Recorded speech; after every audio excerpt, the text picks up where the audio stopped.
A série Carlos Barbosa é a nossa casa continua com a história de Max Huber. Hoje no ambiente familiar, falando um pouco mais à vontade sobre a história oriunda desde Camaquã até Carlos Barbosa.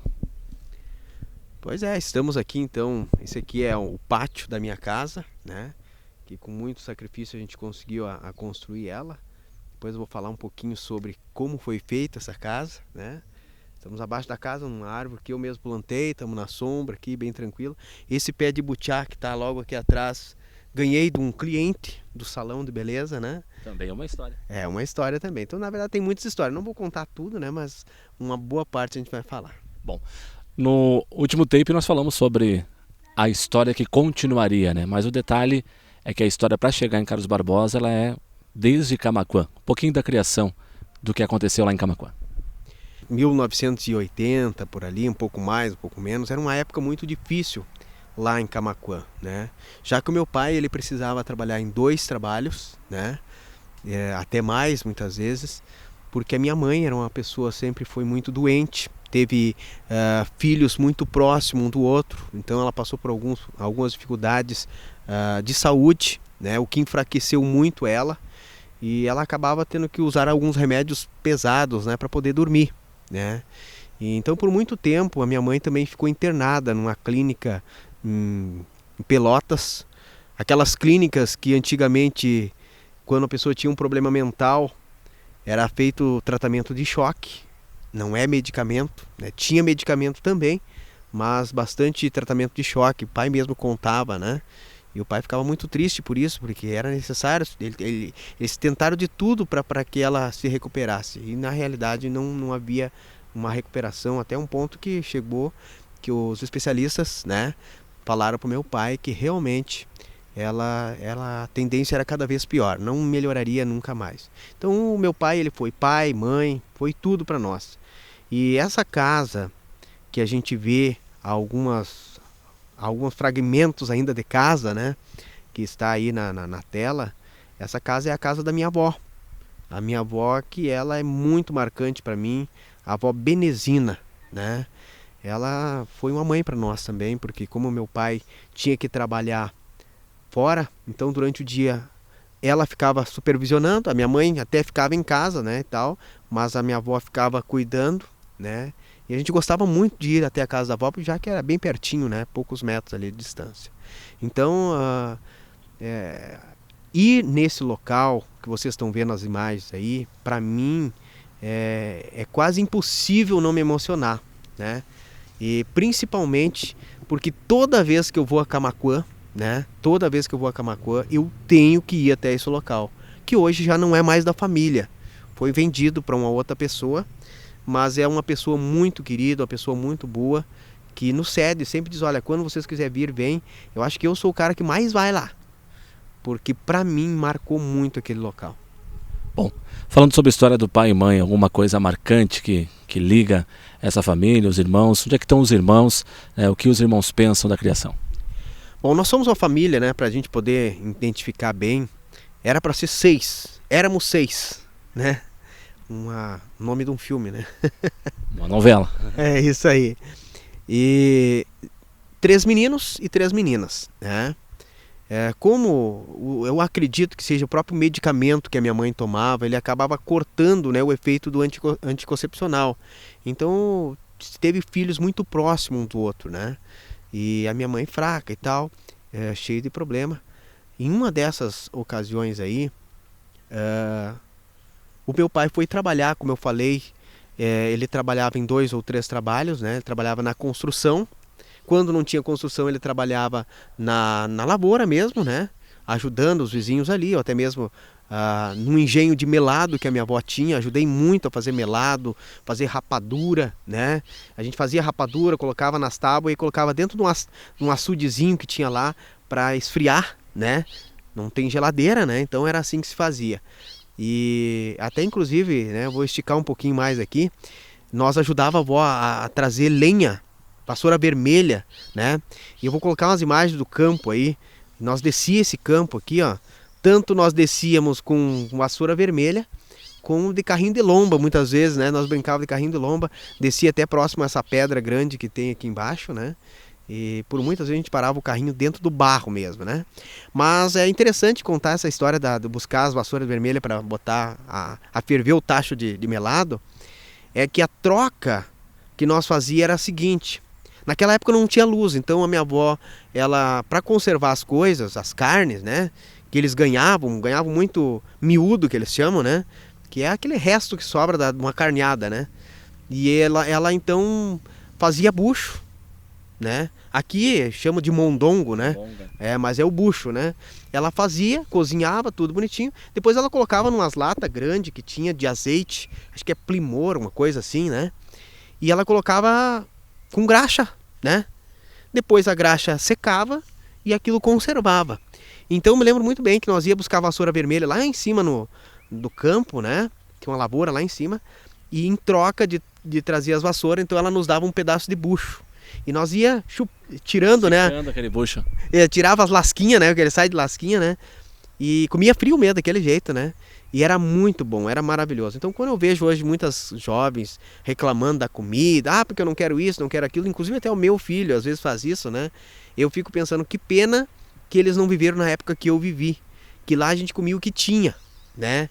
E eu acredito que muitas pessoas que estão assistindo, são da minha idade, em torno de 40 anos, também passaram por isso, né? Que a gente comia o que tinha. Arroz se comia mais no fim de semana, né? Carne quase que nunca se comia, né? E era assim que acontecia.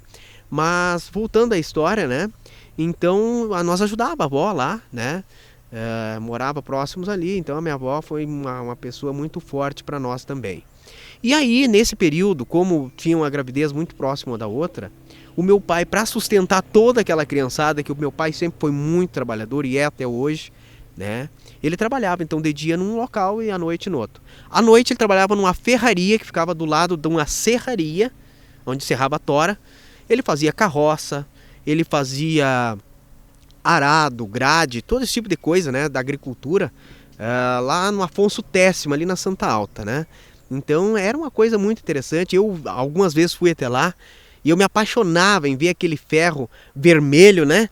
E o pai dando-lhe marretada e martelada e modulando, né, as ferramentas. Eu achava muito interessante. Uma das coisas que me chamou muita atenção na época foi fazer uma roda de carroça, né? A roda de carroça era interessante. Eles faziam de madeira, depois pegavam a chapa, botavam num fogo lá. Quando ela estava bem vermelha, eles largavam em cima daquela madeira que já estava pronta. Dava uma fumaceira danada, né? E aí fechava. Então aquilo ali foi uma coisa que me chamou bem a atenção. Numa dessas noites que o meu pai estava trabalhando, o pai chegou de madrugada, que ele vinha, não sei bem que hora era, 3, 4 da manhã, até o horário que ele trabalhava, para dormir um pouco, para poder ir trabalhar de novo, né? E ele chegou em casa e a minha mãe estava dormindo, e ela estava dormindo em cima da nenê, que chamava Débora. A minha mãe foi dar de mamar na madrugada para a nenê, provavelmente por estar dopada daqueles remédios que ela precisava tomar para dormir, ela foi dar de mamar e acabou dormindo e deitou por cima da criança, né? E ela, sem querer, acabou matando, sufocada a nenê, né? E o meu pai chegou, e aí eu fico pensando, eu não lembro bem dessa parte, mas a situação que foi, né? O que se passa trabalhando de dia, de noite, com criança pequena, mulher doente, chega e vê uma situação dessa? Não é fácil. Então, eu sei que aí naquela época minha mãe teve uma crise, a maior crise, né? E ela saiu correndo, eu não me lembro quanto tempo ela ficou fora, eu sei que foram encontrar ela muitos quilômetros depois de casa.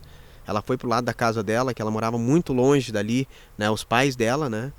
Então essa parte eu até nem gosto muito de falar sobre o assunto, porque eu nem fui buscar muita informação sobre isso, né? Mas a questão é que morreu, né? A nossa maninha. E a imagem que ficou marcada para mim dessa história foi um dia eu estar na casa da minha avó, nessa casa que a gente viu ali na imagem, e o pai chegou com um caixãozinho, se eu não me engano era desse tamanho assim, ó. O caixãozinho eu acho que era azul ou branco, uma coisa assim, muito pequeno, e a gente não sabia o que era aquilo ali, né? E na verdade era a nossa maninha que estava ali dentro, né? Então até fiz umas imagens do cemitério, né? Vocês podem ver aí. Nesse cemitério aí tem muitas pessoas queridas nossas, né? Tem pessoas aí, tem essa minha maninha, tem a minha mãe que já é falecida, que está aí, tem o meu avô, minha avó, tem o meu tio que faleceu agora há bem pouco tempo também, uma pessoa que a gente amava muito, o tio Arnoldo. Acabou também, ele é construtor, acabou caindo da construção, bateu a cabeça e acabou falecendo. E a gente fica triste, né? Porque esse local aí que a gente está vendo agora, esse cemitério aí, é o último local que a gente vai ver os nossos queridos, né? E pra gente que tem uma criação cristã, que sabe que ainda tem muito mais do que isso por vir, para nós é muito bom saber que eles estão ali aguardando o momento de Jesus voltar e de repente um dia, se nós formos bons, fizer a nossa parte, nós poder estar se encontrando com eles, né, lá no céu. Mas eu fico pensando nas pessoas que não têm essa, vamos dizer assim, essa esperança. Porque muitas pessoas não conhecem, elas não sabem o que acontece depois que a pessoa morre, né? Existem muitas falas, né? Porque a pessoa morre, vai faz isso, faz aquilo, aquele outro. Mas segundo a Bíblia, né? E a gente procura sempre aprender muito sobre a Bíblia, gosto muito disso, né? Às vezes a pessoa diz, bom, um cara novo, gostar tanto da Bíblia. Eu já estou indo para a 8ª vez que eu leio a Bíblia toda, né? E não só ler, eu gosto de estudar, aprender, principalmente as profecias, né? Isso ali é uma coisa que me chama muita atenção. E tudo que eu faço é baseado na Bíblia. Inclusive, né, o pessoal me fala, poxa, Max, tu tem um salão no centro da cidade, né? E você não abre sábado. Por quê? Os caras... É louco, né? Porque sábado é o dia de maior... Casamento, aniversários. O maior movimento seria no sábado, né? Mas é por um princípio bíblico, né? Que eu compreendo, que eu conheço. Não tenho nada contra o conhecimento de cada um, né? Porque eu acho que cada um é livre para estudar e aprender. Mas segundo o que eu aprendi, que está na Bíblia, independente da religião, da crença, é que esse dia Deus fez especialmente para a gente ter um contato com Ele, com a natureza e com a família. Então eu não abro mão, isso é uma das coisas que eu não abro mão. Os meus funcionários não trabalham sábado, eu não trabalho. E é um dia que a gente tira para a família. E a gente sempre foi muito ligado a isso, né? Inclusive essas imagens que vocês estão vendo aí agora, imagens da nossa igreja, a primeira igreja lá da Santa Alta, né? Eu vou colocar umas fotos também, porque as imagens agora é a igreja já reformada, né? A igreja mais antiga parece que era a 2ª ou 3ª igreja do Rio Grande do Sul. Ou seja, foi uma das igrejas mais antigas que tem aqui, né? E a gente, por muitas vezes, a gente veio até essa igreja, né? De carroça, a pé, de fight, né? Nós chamávamos de fight, hoje é charrete, né? Mas o fight é de madeira nas rodas, né? E desde pequeno, então, meu pai sempre foi, a família toda, a avó Benezina também, todo mundo, nós era muito ligado ao cristianismo, né? Às coisas de Deus. Então essa igreja, para nós, é um fortalecimento na nossa fé, na nossa perspectiva de vida, né? Tudo tem a ver com a nossa criação lá. Então o pai, ele se envolveu muito, trabalhou muito e ele fez tudo que ele podia por nós, né? Inclusive tem uma história interessante, né? Eu não quero alongar muito, mas eu acho que é importante a gente falar que nesse meio termo aí dessa correria de filhos e da morte dessa menina, a minha mãe teve mais uma gravidez, né? Ela teve mais, foi 6 no total, né? Então chegou um período aí que a minha mãe, ela estava grávida, há pouco tinha ganhado o neném e estava grávida de novo. E aí a situação ficou pior ainda, né? Porque ela já estava doente, já tinha todos aqueles problemas. Foi quando então veio o Diene, né? O Diene é nosso irmão que eu conheci faz poucos anos, deve fazer uns 4 anos atrás que eu conheci ele. O que aconteceu? Saiu uma separação da família? Um foi para um lado, foi para o outro? Não, o que aconteceu? Como nós éramos vários irmãos, né? A dificuldade de criar não era fácil. Uma das irmãs, quem criou foi a dona Benezina, que é a minha avó. A Marineida, que hoje mora aqui na região também, né? E já morou em Carlos Barbosa, mas hoje ela está em Montenegro. E ela foi criada, toda a criação dela foi com a minha avó.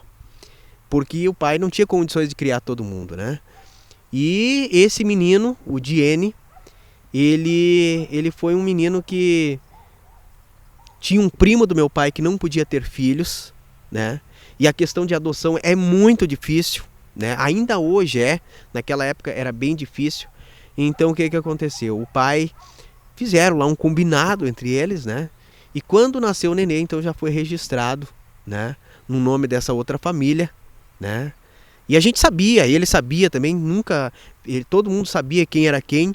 Eu tive mais dificuldade em conhecer ele porque exatamente eu saí muito cedo de casa. Os outros irmãos, todo mundo já conhecia ele, já tinha contato com ele e tal, mas eu não o conhecia pessoalmente. E ele é irmão de sangue mesmo, pai e mãe, mas ele foi morar com outra família, que era uma família que não podia ter filhos.